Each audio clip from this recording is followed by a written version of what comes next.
구약성경 457페이지 사무엘상 28장 3절에서 7절 말씀. 자, 우리 한 목소리로 같이 읽겠습니다. 시작. 사무엘이 죽었으므로 온 이스라엘이 그를 두고 슬피 울며 그의 고향 라마에 장사하였고 사울은 신접한 자와 박수를 그 땅에서 쫓아내었더라. 블레셋 사람들이 모여 수넴에 이르러 진침해 사울이 온 이스라엘을 모아 길보아에 진쳤더니 사울이 블레셋 사람들의 군대를 보고 두려워서 그의 마음이 크게 떨린지라. 사울이 여호와께 묻자오되 여호와께서 꿈으로도 우림으로도 선지자로도 그에게 대답하지 아니하시므로 사울이 그의 신하들에게 이르되 나를 위하여 신접한 여인을 찾으라. 내가 그리로 가서 그에게 물으리라 하니 그의 신하들이 그에게 이르되 보소서 엔돌에 신접한 여인이 있나이다. 아멘. 아멘. 자, 오늘 우리가 함께 읽은 이 말씀 통해서요, 강요해서는 안 될 응답이란 제목으로 말씀을 같이 나누도록 하겠습니다. 사랑하는 여러분, 또 한 주일 동안 또 평안하셨는지요? 또 오늘 말씀을 통해서 또 우리가 다윗의 삶을 통해서 또 오늘 깨달음들이 있기를 소망합니다. 여러분들 그 제자 훈련이라는 말을 많이 들어보셨죠? 예, 저도 이 대전중앙교회의 담임 목사님께서 제자 훈련을 이제 처음으로 대전중앙교회 전통교회 안에 도입을 하셨던 터라 저도 이제 그 세미나도 다녀오고 제자 훈련반을 또 이끌어 봤었던 적이 있습니다. 그 제자 훈련의 중요한 핵심이 뭐라고 혹시 생각하십니까, 여러분들? 예, 말씀드렸던 것처럼 오카노 목사님의 5가지 말씀, 기도, 교제, 전도, 봉사를 하도록 하는 훈련이거든요. 그러나 사실상 그 안에 담겨 있는 이제 이런 내용들을 다루지만 그 안에는 어떻게 보면 성경을 어떻게 잘 보고 이해하고 묵상할까, 사실 이런 훈련을 제일 많이 해요. 매주 설교 요약, 그리고 큐티 나눔, 그리고 성경 읽기 체크, 사실 이겁니다. 그리고 또 한 가지 중요한 게 있어요. 제자 훈련에 있어서 중요한 게 뭘까요? 제자 훈련반을 이끌 때요, 제가 이제 일주일에 그 고정 스케줄, 정말 맡은 사역이 굉장히 많았어서 고정 스케줄이 굉장히 많은데도 제자 훈련반을 위해서는 아침 10시부터 저녁 거의 6, 7시까지 하루를 통째로 제자 훈련반에 할애를 했습니다. 왜 그러냐면 제자 훈련을 같이 한 3시간 정도, 4시간 정도 하고 같이 밥 먹고 항상 같이 차 마시고 나들이 다니고, 사실 이게 중요한 일이었거든요. 물론 그 제자반 그 사역 지침서에 같이 항상 놀러 다니세요 이런 이야기가 있었던 것은 아니에요. 그런데 그게 좀 자연스럽게 되더라고요. 그런데 같이 밥 먹고 같이 놀러 다니고 같이 차 마시고 하는 중에 무엇이 생기냐면 끈끈한 관계가 생겨요. 끈끈한 관계가. 그러고 나니까 이 한 번 형성된 관계를 통해 더 교육은 잘 되고 좀 수월했고, 그리고 서로 끈끈하다 보니까 기도 제목을 나누는 일들이 많아지고 서로의 속사정들을 아는 일들이 많아지니까 이분들이 어디에 가서도 진짜 항상 연결되어 있는 거예요. 어떤 일이 있어서 멀리 또는 어려운 일이 있을 때 기도 부탁을 하고, 사실 이 관계를 맺는 게 참 중요하다는 생각을 그래서 그때 많이 했었습니다. 그래서 지금도 모이고 계시고요, 막 이사 가셔도 찾아가고, 이런 관계성, 이 관계성의 중요함을 이 제자 훈련을 통해서 좀 생각을 해봤던 것 같습니다. 또 이제 우리 자녀들 같은 경우 있잖아요. 자녀들이 우리 학교에서 이제 좀 나쁜 친구들 사귀었다 이제 이러거나 아니면 아이들하고 좀 사고 치고 다니면 이제 우리 부모님들이 그런 얘기들 한마디씩 하시잖아요. 야, 너 친구들이 그게 뭐냐? 걔랑 놀지 마. 이런 얘기 하면요, 자녀들이 어떻게 합니까? 아, 어머니, 제가 생각이 짧았네요. 건전한 친구들을 사귀어 건전한 우정을 나누겠습니다. 이렇게 하나요? 아니요, 절대 그러지 않아요. 엄마, 내 친구한테 어떻게 그렇게 말할 수 있어? 이제 이래요. 왜 그런 줄 아세요? 그게 그 친구들과의 관계성이 묶여 있기 때문이에요. 관계성. 이 관계성이라는 거는요, 이거 또 한 가지 말씀을 좀 드려볼까요? 예전에 이제 제가 정말 존경하던 이제 교수님이 주중에 어느 멀리 서울에서부터 저기 이제 충청도 서산까지 저녁 집회를 강사를 가셔야 되는 때가 있었어요. 그런데 이제 저에게 한번 물어보시더라고요. 창성아, 시간 되냐? 그래서 네, 됩니다. 그래서 제가 운전을 해서 왕복 거의 한 8시간을 이렇게 운전을 해드렸던 적이 있어요. 그리고 나서 그 교수님하고 저녁에 팥칼국수를 이제 사주셔서 나눠 먹었거든요. 그런데 그것만으로도 막 감격스러운 거예요. 왜 그렇죠? 교수님과의 관계가 있기 때문입니다. 도와달라고 그러면 기쁘게 도와주고. 또 이제 예전에 이제 저희 그 첫째 아이 그 돌잔치 되면 아이들 성장 과정 뭐 이런 거 영상도 보여주잖아요. 저희 첫째 아이 로아가 아기 때 그 뻥튀기 있죠. 뻥튀기, 쌀뻥튀기, 튀밥을 이렇게 조그만 걸 하나 놔줘도 그거를 요 조그만 손으로 이렇게 집어서 이렇게 하나씩 잘 먹어요. 근데 저희는 이게 너무 신기해가지고 그 장면을 영상으로 찍어서 야, 이거 사람들 보여주면 신기하겠지 그랬더니 거기서 우리 친척, 우리 가족들만 박수치고 있고 다른 집들은 시큰둥한 거예요. 왜냐? 다른 집 애들도 그거 다 하더라고요. 우리만 신기한 거예요. 우리만. 왜냐? 내 새끼이기 때문인 거죠. 여기에서 말씀드리는 중요성, 한결같이 말씀드리는 중요성, 관계입니다. 관계는요, 말하자면 서로의 이해와 상황과 형편을 초월합니다. 파수로 매주를 쓴다고 해도 관계가 되면 믿습니다. 절대적으로 신뢰하죠. 그래서 제가 농담 삼아서요, 아까 이제 제자 훈련도 말씀드리지만 그 다단계 하시는 분들이 왜 합숙하면서 그 물건을 팔도록 훈련하는지 아십니까? 합숙하면 서로 끈끈해지면 이게 헤어질 수가 없거든요. 뭘 해도 할 수 있을 것 같거든요. 그러니까 제가 반 우스갯소리로 우리나라에서 제자 훈련을 가장 잘 시키는 데가 어디냐? 다단계다. 제가 이렇게도 얘기를 하기도 합니다. 관계의 중요성인 거예요. 핵심은요. 사랑하는 여러분, 제가 이 관계의 중요성에 대해서 말씀드리는 이유가 있습니다. 그게 뭐냐? 바로 하나님이 우리를 바로 그 관계 안으로 초청하셨기 때문이에요. 하나님은 죄인인 우리들이 뭐라고 하나님은 우리를 그렇게 사랑하시는 걸까요? 그게 아버지와 자녀의 관계가 되었기 때문입니다. 우리를 부르실 때에 뭐 성경 안에는 우리를 뭐 종이라는 표현도 있죠. 주의 일꾼이라는 표현도 있죠. 그러나 그것을 뛰어넘는 왜 주님이 우리에게 자신을 내가 너희의 아버지야 라고 계시를 하셨는가? 이게 이 관계예요, 관계. 그러므로 우리가 허물을 가졌을지라도, 그러니까 우리 누가복음의 탕자가 아버지의 재산을 가지고 아버지에게 할 수 없는 그 경거망동한 행동을 하며 재산을 받아다가 떠났지만 그 아버지가 그 아들을 잊을 수 없었던 이유가 무엇인가요? 그게 바로 관계 때문이에요. 관계. 주님이 우리를 그렇게 부르셨다는 겁니다. 이해와 상황을 초월해요. 무한정 신뢰합니다. 무한정 기대하고요. 그 사람을 항상 바라보죠. 이게 관계의 힘이더라고요. 그래서 참 하나님의 은혜, 우리를 관계로 부르신, 내가 하나님이 나를 하나님이 자녀로, 아들로, 딸로 부르신 것은 내가 물론 하나님 앞에 대놓고 죄를 지으면 물론 안 되겠죠. 그러면 안 되겠지만 나의 부족함도 하나님이 끌어안을 각오가 되어 계시는구나 라는 것을 생각해 보게 되는 거죠. 주님이 우리를 관계로 부르셨습니다. 끈끈한 관계성으로 부르셨습니다. 이것이 주님이 우리를 향해 보여주신 놀라운 은혜인 줄로 믿습니다.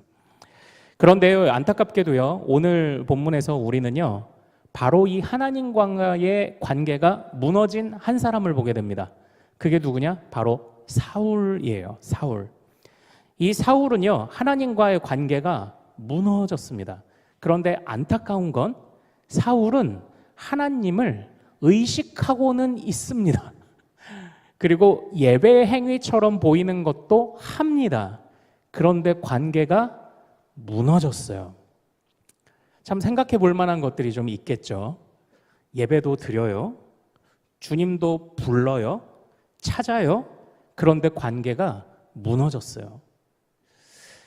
오늘 우리가 읽은 이 본문 말씀은요, 지난주에는 우리가 이제 26장 말씀을 통해서 이제 다윗이 사울을 또 한 번 마주쳐서 누가 봐도, 그래서 아비새라는 다윗의 신하가 이것은 정말 하나님이 주신 기회입니다. 사울 왕을 무찌르고 우리가 도망자 신세를 끝냅시다 라고 하는 장면이 또 펼쳐졌지만, 그러나 다윗은요 그의 마음이 어떻게 움직였죠? 다윗의 행동을 결정짓는 것은 무엇이었습니까? 사울은 다른 사람의 충동 또는 내가 왕인데 내가 나 자신에게 주는 충동 또는 다른 사람이 주는 충동 때문에 행동을 합니다. 그러나 우리 다윗은 뭐였죠? 다윗은 뭐였습니까? 하나님이 진리였던 거죠. 그래서 내가 이 도망자 신세를 계속 할지언정 하나님이 세우신 왕을 내가 해할 수 없다는 그저 그것 하나만으로 하나님이 진리이십니다를 고백하며 그것이 유일한 자기의 행동의 동기가 되게 했던 것이 다윗이었습니다. 그래서 지난주 우리가 살펴봤던 말씀의 제목처럼 제가 여러분들께 질문을 드렸죠. 누가 여러분을 움직이게 합니까? 사람이 주는 충동입니까? 아니면 하나님이십니까? 우리가 이런 질문들을 지난주에 나누지 않았습니까? 우리는 반복되는 일들, 하루 반복되는 일들이 중요하지 않은 건 아니에요. 그런데 반복되는 일들이 있으면 그걸 진리로 착각을 해요. 계속 이 일이 반복되면. 그래서 우리가 로마서에서 배운 것처럼 죄와 사망의 원리가 가득한, 내가 주인 되려는 원리가 가득한 이 세상이 계속 반복되어 일어나면서 돈이 최고구나 라는 이러한 나름의 세상이 말하는 진리 같은 것들에 우리도 동조를 한다고요. 이게 하나님이 해가 뜨게 하시고 해가 지게 하시고 반복되는 일 속에 하나님의 섭리를 보는 것 중요합니다. 그러나 잘 분별해야 되는데 반복되이 나타나고 우리가 자주 마주하는 모든 것이 다 진리는 아니에요. 그 안에 하나님이 어떻게 말씀하시는가 우리는 항상 분별해야 된다는 것을 지난주에 배우지 않았습니까? 그런데 이러한 다윗과 달리 오늘 사울은 또 한 번 자신의 마음, 사람과 또는 자신의 마음이 주는 충동에서 또 한 번 잘못된 행동을 옮기는 그런 모습을 보여줍니다. 바로 그게 뭐냐면 신접한 여인, 그러니까 무당을 데려다가 지금 자신의 앞길을 물으려 하는 것입니다. 상황은 이렇습니다. 지금 다윗은요 27장 초반에 보면 다윗은 지금 블레셋 땅으로 도망갔습니다. 도망가서 사울을 피해 있습니다. 그런데 사울을 한번 집중을 해보죠. 28장에 지금 상황이 어떤 상황이냐면 블레셋이 코앞까지 쳐들어와서 이스라엘을 위협하고 있는 바로 그런 상황입니다. 그런데 그때에 우리 4절, 28장 4절, 5절 말씀을 한번 같이 읽어보도록 하죠. 자, 28장 4절, 5절 말씀 같이 읽습니다. 시작. 블레셋 사람들이 모여 수넴에 이르러 진침해 사울이 온 이스라엘을 모아 길보아에 진쳤더니 사울이 블레셋 사람들의 군대를 보고 두려워서 그의 마음이 크게 떨린지라. 지금 블레셋 사람들의 군대가 쳐들어온 것을 보고 이제는 다윗도 보이지 않습니다. 사울은 이스라엘과 자신의 운명이 걱정되기 시작을 했죠. 그래서 그 이후에 이 사울이 보통 그 전쟁을 치르러 나갈 때 어떤 단계를 거치나요? 보통 군대를 정비하고 무기를 준비하고도 하겠지만 항상 이스라엘은 전쟁 전에 겪어야 하는 중요한 절차가 있었습니다. 그게 뭐냐? 하나님의 뜻을 묻는 겁니다. 하나님 갈까요 말까요? 올라갈까요 내려갈까요를 뜻을 묻는 거죠. 그러나 안타깝게도 지금 상황은 사무엘이 죽었습니다. 사무엘이 죽었기 때문에 이렇다 하게 물을 수 있는 누군가가 없었던 것입니다. 그래서 사울이 이렇게 말합니다. 자, 우리 6절 말씀, 7절 말씀을 같이 한번 읽어보죠. 자, 시작. 사울이 여호와께 묻자오되 여호와께서 꿈으로도 우림으로도 선지자로도 그에게 대답하지 아니하시므로 사울이 그의 신하들에게 이르되 나를 위하여 신접한 여인을 찾으라. 내가 그리로 가서 그에게 물으리라 하니 그의 신하들이 그에게 이르되 보소서 엔돌에 신접한 여인이 있나이다. 아멘. 여기에 결국 이 사울이 택한 방법이 무엇입니까? 선지자도 없죠. 직접 물었는데도 대답 안 하시죠. 그 당시에 이제 하나님의 뜻을 묻는 도구인 우림과 둠밈이라는 것을 써도 아무런 반응도 없죠. 그러다 보니까 사울이 결국 택한 방법이 뭐였습니까?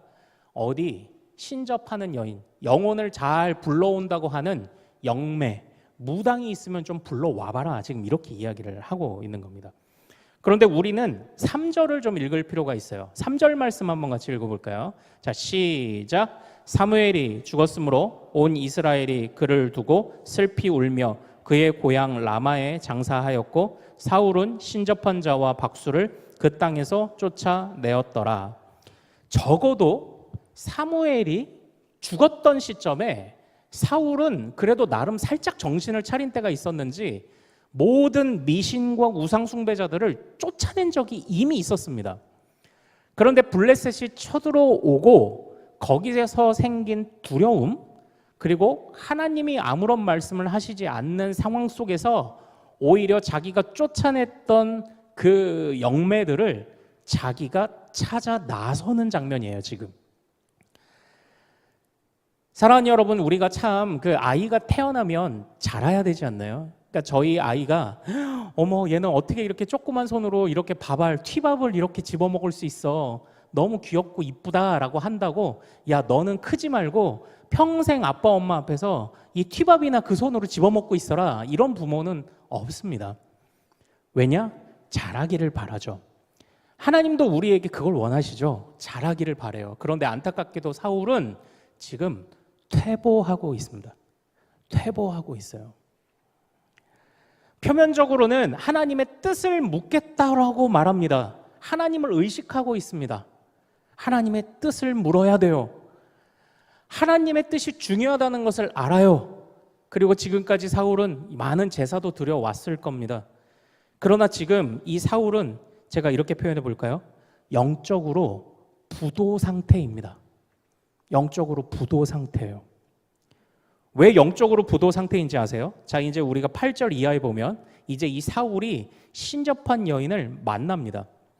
그때에 이 사울이 나름대로 아니 쫓아낼 땐 언제고 이제는 또 나를 찾아 할까봐 변장을 하고 가요. 변장을 하고 이렇게 가는데 이 여인이 사울인 것을 알아챕니다. 사울인 것을 알아채요. 그때 13절에 사울이 이렇게 말합니다. 자, 13절 같이 한번 읽어볼까요? 자, 시작. 왕이 그에게 이르되 두려워하지 말라. 내가 무엇을 보았느냐 하니 여인이 사울에게 이르되 내가 영이 땅에서 올라오는 것을 보았나이다 하는지라.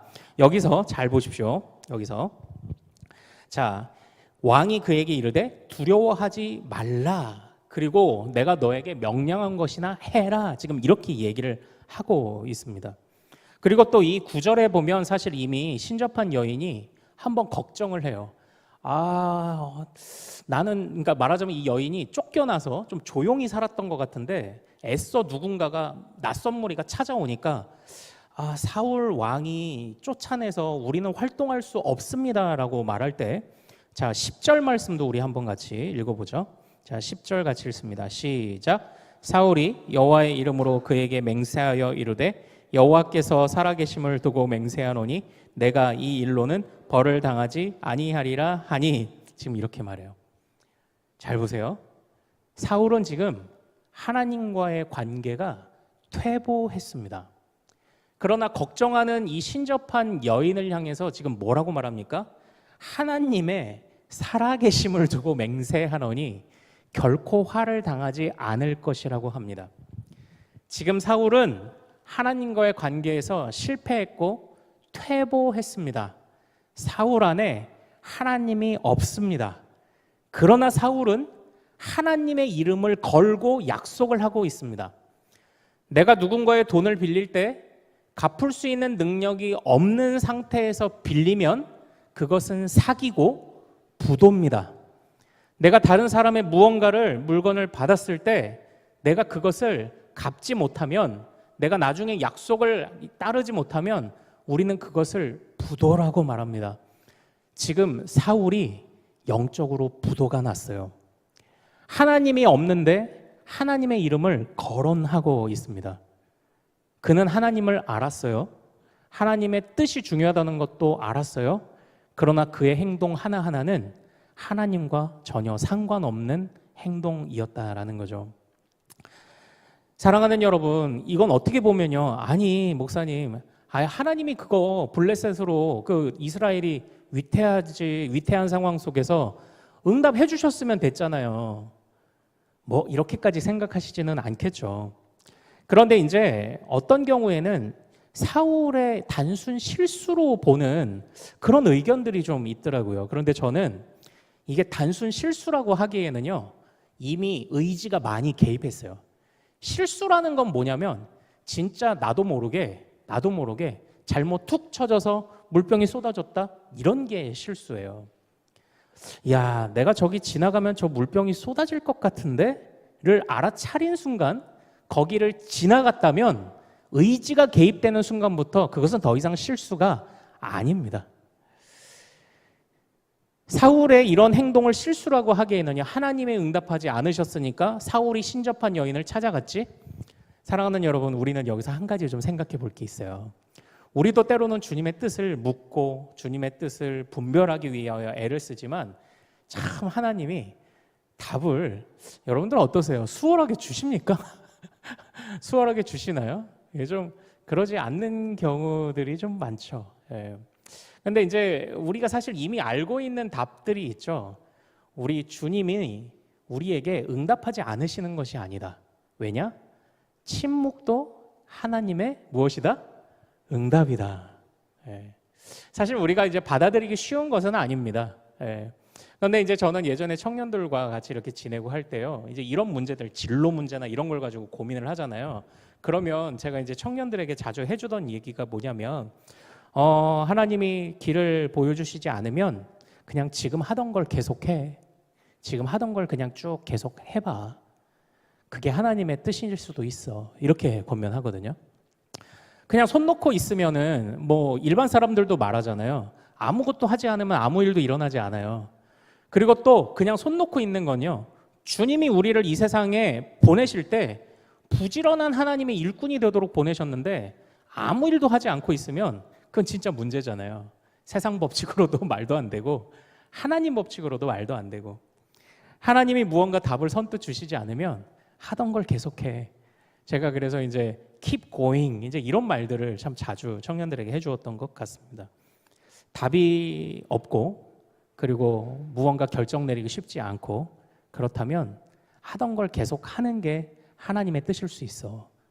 침묵도 하나님의 뜻일 테니까. 제가 이렇게 많이 권면을 했습니다. 여러분들은 좀 어떻게 생각하시나요? 사실 하나님의 침묵이라는 것은 결코 가벼운 문제는 아닙니다. 그 욥도 그랬죠. 욥도 친구들 3명에게 막 괴롭힘을 받을 때 마지막에 가서야 주님이 나타나시지 않습니까?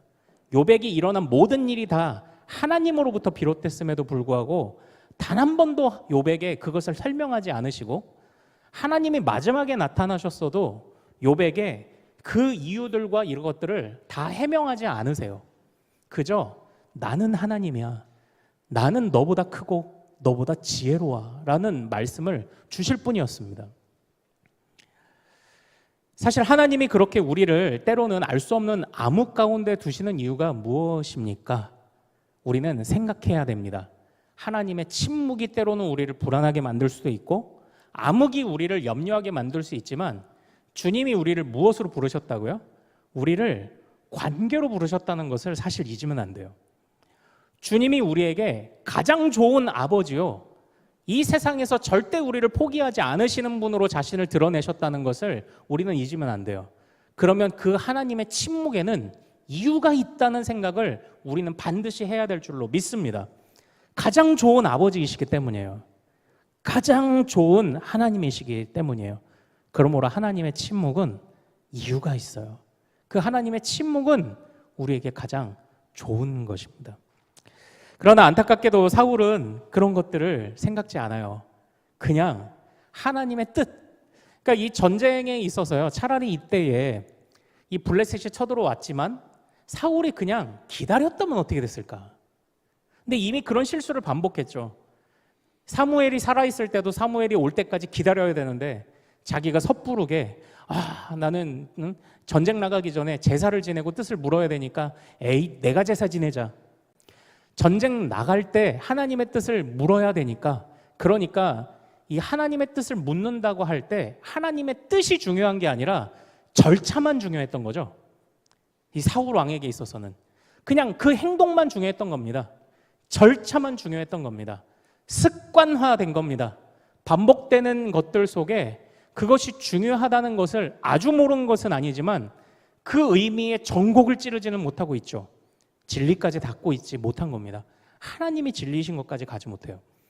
그래서 자기가 금지해놓고 이제는 자기가 신접한 여인을 찾아 나설 뿐 아니라 하나님이 내 안에 없는데 하나님의 이름을 거론하며 약속을 하고 있는 영적인 부도 상태, 이게 지금 사울의 모습이죠.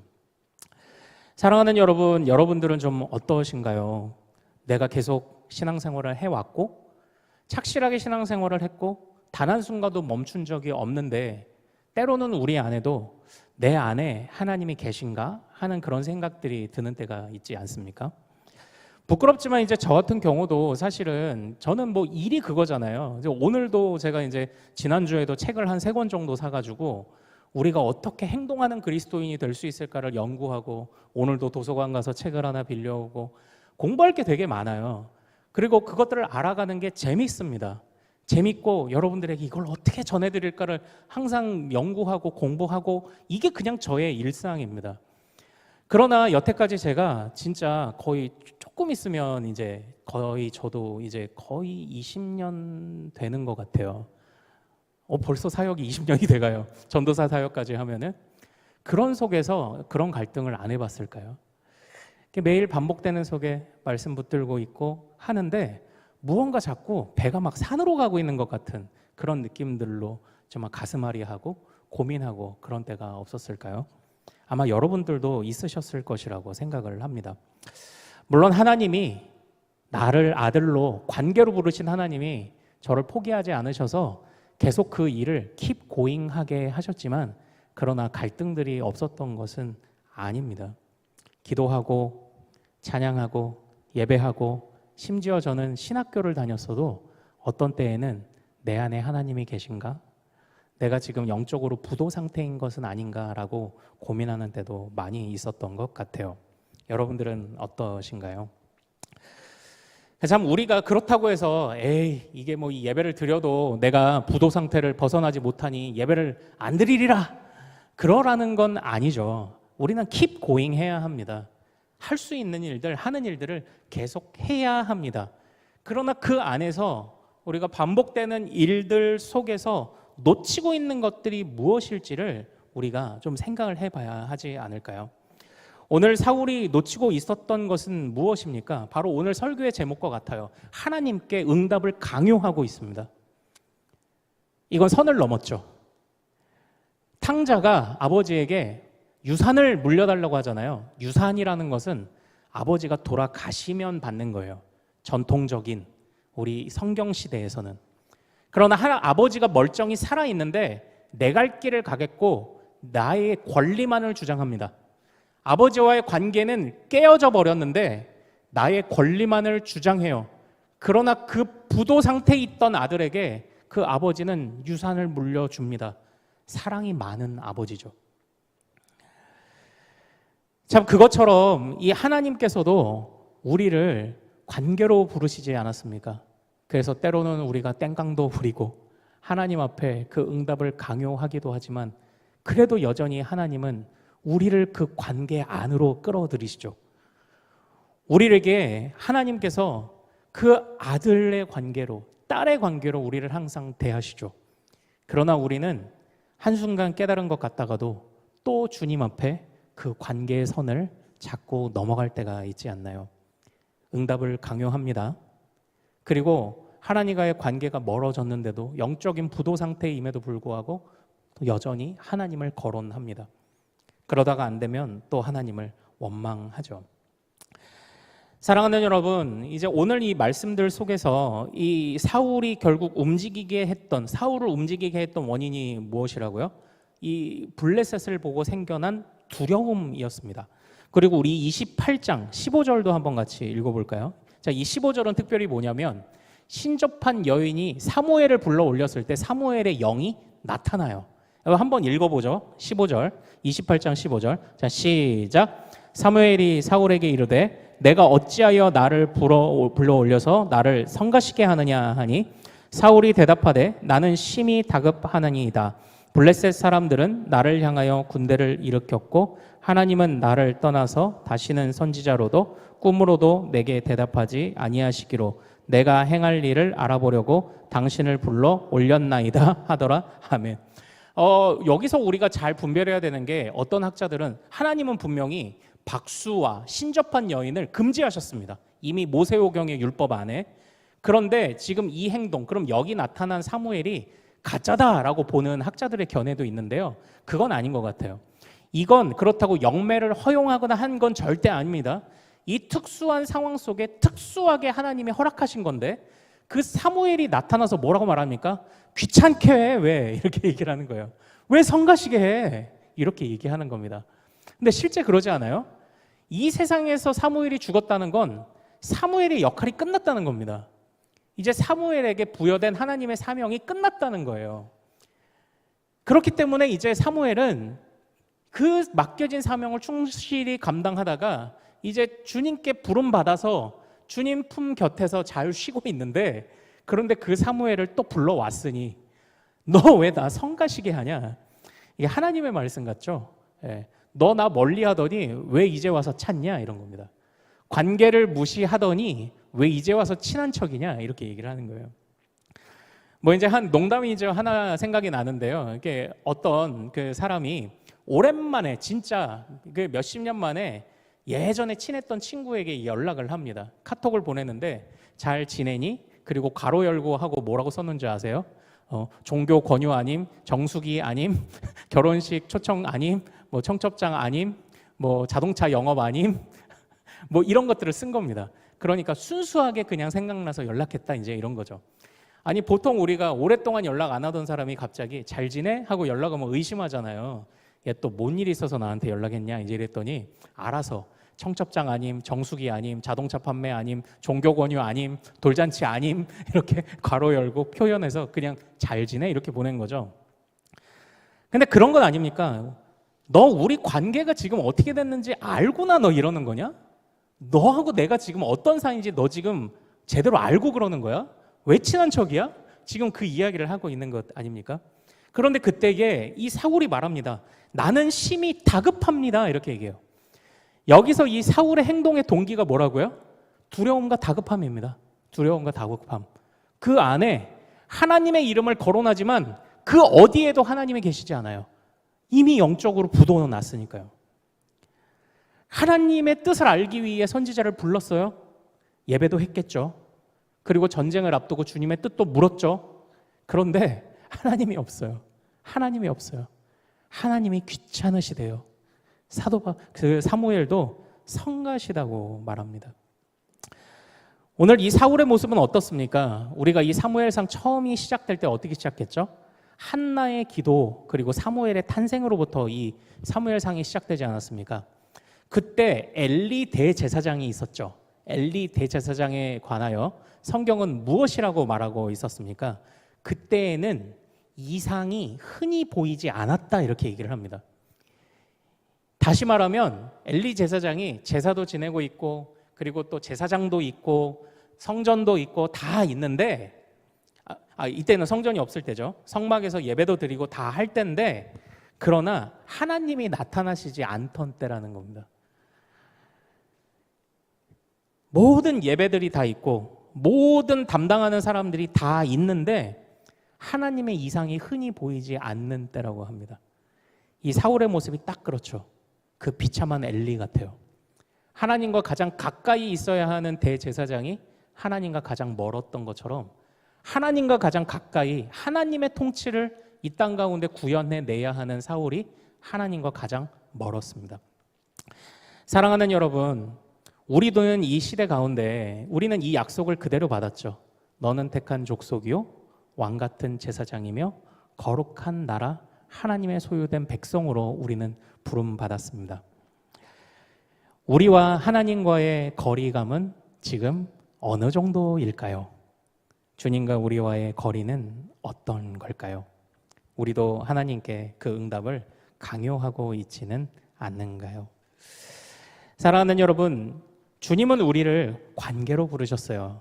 그래서 주님은 우리를 어여삐 여기십니다. 이건 의심할 수 없는 사실입니다. 그러나 이 관계는 항상 쌍방이죠. 관계는 항상 일방적이지 않아요. 쌍방입니다. 우리도 하나님을 1순위, 아니 0순위로 주님과 더불어 교제하며 살아가야 하지 않겠습니까? 아무쪼록 영적으로 부도나지 않도록 주님과의 관계, 주님과의 교제, 그리고 응답을 기다리는 것이 우리의 역할이지 응답을 강요하는 것은 이건 선을 넘는 거죠. 주님과 우리와의 지켜야 하는 선, 그 아름다운 관계를 우리도 잘 지켜갈 수 있기를 소망합니다. 마지막으로 제가 이 말씀만 드릴게요. 그렇다면 목사님, 어떻게 주님과 교제할까요? 어떻게 주님과 관계를 맺을까요? 제가 지난주 오후에 무엇라 말씀드렸습니까? 이 시대는 분별하기 어렵지만 그렇기 때문에 우리는 근원에서부터 그 근본을 한번 살펴볼 필요가 있다라고 이렇게 부탁드리지 않았습니까? 그래서 상황은 어지럽지만 그래도 근원과 근본을 알고 있는 사람은 나중에 결정적인 순간에 그 위력이 나오게 될 것이다라고 말씀을 드렸죠. 주님과 교제하기 위하여 우리 믿음의 선배들이 알려준 근본 답이 있습니다. 그게 뭐냐? 은혜의 방편이라는 거예요. 은혜의 방편. 하나님은 우리에게 어떻게 은혜를 주십니까?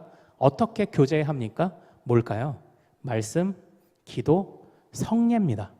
말씀, 기도, 성례. 물론 우리가 성례를 자주 하는 건 아니죠. 그러나 이 세례와 성찬을 통해 주님과의 하나됨입니다.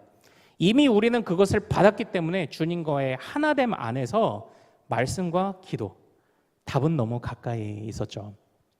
사랑하는 여러분, 아무쪼록 우리가 이 은혜의 방편들을 통해 우리 주님과의 관계를 잘 가꾸어 가서 사울처럼 영적으로 부도나지 않는 그런 하나님의 자녀, 주님과의 관계가 무너지지 않은 주님의 귀한 자녀로 살아갈 수 있기를 소망합니다.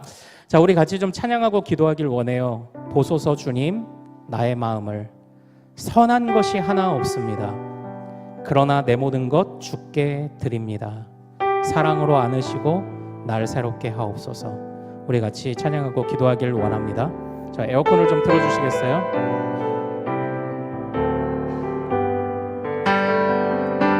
보소서 주님, 나의 마음을. 선한 것 하나 없습니다. 그러나 내 모든 것 주께 드립니다. 사랑으로 안으시고 날 새롭게. 다시 한번 보소서 주님, 보소서 주님, 나의 마음을. 선한 것 하나 없습니다. 선한 것 하나 없습니다. 그러나 내 모든 것 주께 드립니다. 사랑으로 안으시고 날 새롭게 하소서. 주님 마음 내게 주소서. 내 아버지 주님 마음 내게 주소서. 나를 향하신 주님의 뜻이 이루어지도록 주님 마음 내게 주소서. 보소서 주님, 보소서 주님, 나의 마음을. 선한 것 하나 없습니다. 그러나 내 모든 것 주께 드립니다. 사랑으로 안으시고 날 새롭게 하소서. 주님 마음 내게 주소서. 주님 마음 내게 주소서. 내 아버지 주님 마음 내게 주소서. 나를 향하신 주님의 뜻이 이루어지도록 주님 마음 내게 주님 마음 내게 주소서. 주님 마음 내게 주소서. 내 아버지 주님 마음 내게 주소서. 나를 향하신 주님의 뜻이 이루어지도록 주님 마음 다시 한번 주님 마음 내게 주소서. 주님 마음 내게 주소서. 내 아버지 주님 마음 내게 주소서. 나를 향하신 주님의 뜻이 이루어지도록 주님 마음 내게 주소서. 자, 사랑하는 여러분, 정말 우리가 우리의 믿음, 주님 앞에 선 우리, 주여 영적으로 내가 갈급함을 가져야 할 뿐 내가 영적으로 부도난 사람 되지 않도록 도와주시옵소서. 주님과의 관계에서 내가 퇴보하지 않기를 원합니다. 우리가 이 기도 제목으로 같이 기도하기를 원하고요. 자, 우리가 그리고 나라와 민족을 위한 기도 제목, 한국교회와 큰숲교회를 위한 기도 제목을 같이 선포하겠습니다. 나라와 민족을 위한 기도. 모든 국민이 성실히 일하며 일한 만큼 열매를 얻는 것에 자부심을 갖게 하소서. 물질과 소유로 계급을 나누지 않게 하시고 물질의 준비가 미래의 준비가 아님을 알게 하소서. 정부, 국회 모든 기관들이 국민을 최우선으로 알게 하소서. 오늘날은 사단의 계략이 잘 보이지 않습니다. 더욱 진리에 무장되게 하시고 분별하게 하소서. 큰숲교회가 하나님 사랑과 이웃 사랑을 참으로 실천하는 공동체가 되게 하소서.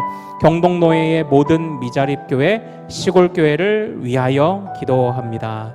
자, 우리 모든 우리 나라, 우리 한국교회, 우리 교회, 경동노예 모든 형제교회들, 그리고 우리가 주여 영적으로 충만하게 하소서. 영적으로 부도나지 않게 하소서.